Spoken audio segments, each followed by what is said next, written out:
IPL 2025-এর জন্য Kolkata night রাইডার্সের পরবর্তী ম্যাচ পাঞ্জাবের বিপক্ষে, যেখানে অবশ্যই 26 এপ্রিল কলকাতা নাইট রাইডার্স এবং পাঞ্জাব কিংস মুখোমুখি হবে, যেখানে অবশ্যই কলকাতা নাইট রাইডার্সের যে করে হোক এই ম্যাচটি জিততে হবে।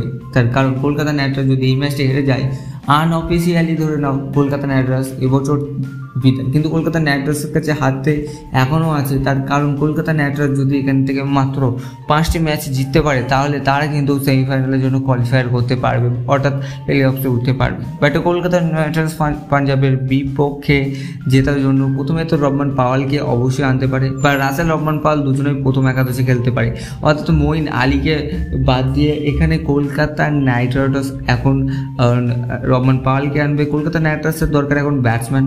শেষ ম্যাচে আপনারা দেখেছেন যে কলকাতা নাইট রাইডার্সের রাসেল, রিঙ্কু সেইভাবে কেউই চলেনি, আর ভেঙ্কটেশ আয়ারকে অবশ্যই বাদ দেওয়া উচিত। আমার মতামত বলছে ভেঙ্কটেশ আয়ারের জায়গায় মনীষ পান্ডেকে আনা উচিত।